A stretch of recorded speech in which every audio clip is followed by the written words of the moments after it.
Lesson number 9. Never leave until tomorrow what you can do today. What have we already learned?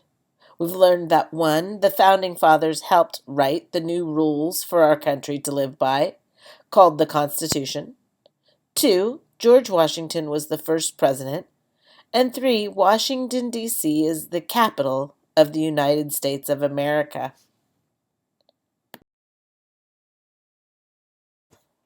Benjamin Franklin. Like George Washington, Benjamin Franklin was one of the founding fathers of our country. He was never a president, but he was a very wise man with wonderful ideas.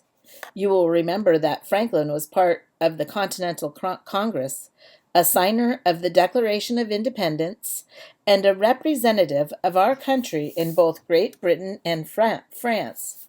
He was all over the place. Franklin in his printing shop. Long before his days in government, Benjamin Franklin was a successful businessman in Philadelphia. He had always been a good reader and writer, and as a boy he had been an apprentice in his brother's printing shop in Boston. An apprentice is someone who is learning how to do a job from someone who is an expert at that job.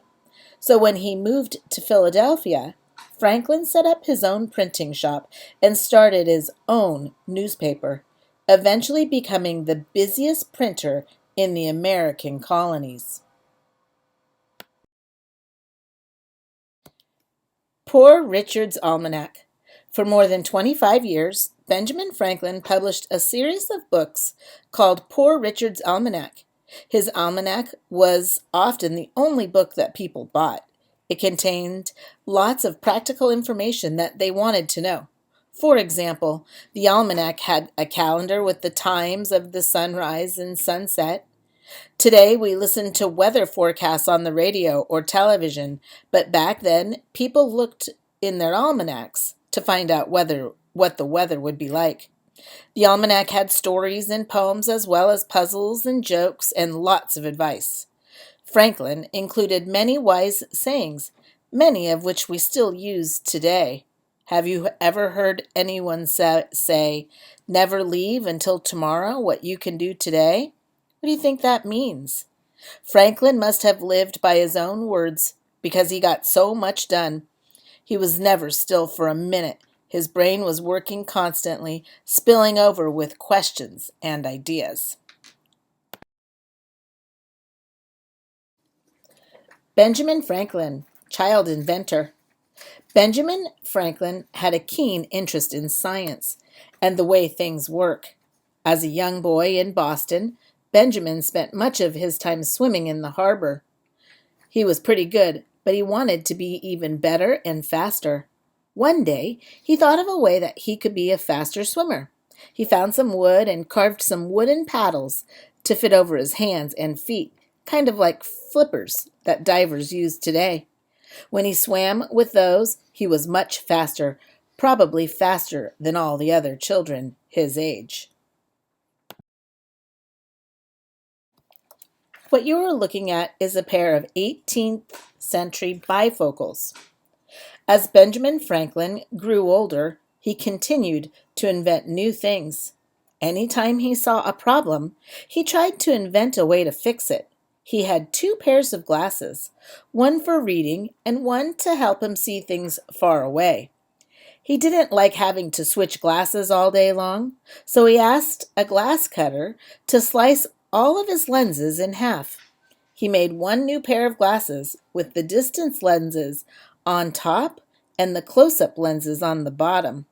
Franklin had just invented what we call bifocal glasses, still worn by many people today.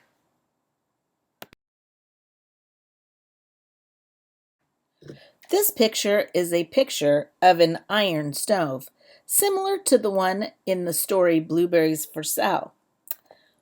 While sitting by the fire one night, Benjamin Franklin watched warm air disappearing up the chimney and wondered how he could trap more warm air inside the house.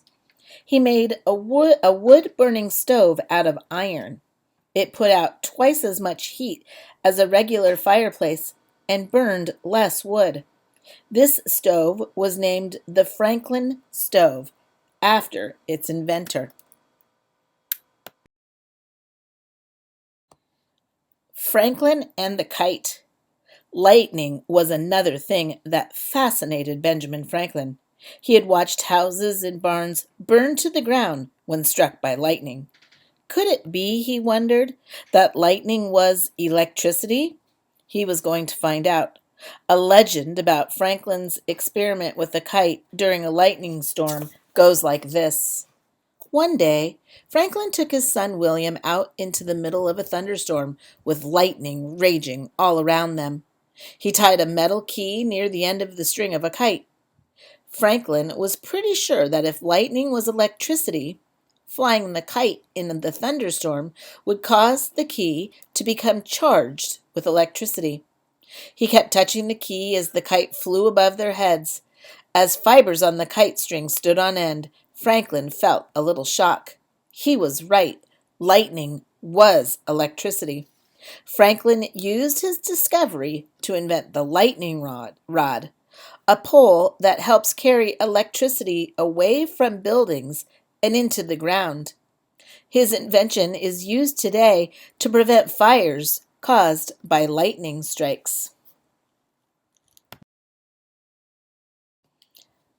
Wooden rocking chair. Benjamin Franklin's list of inventions goes on and on.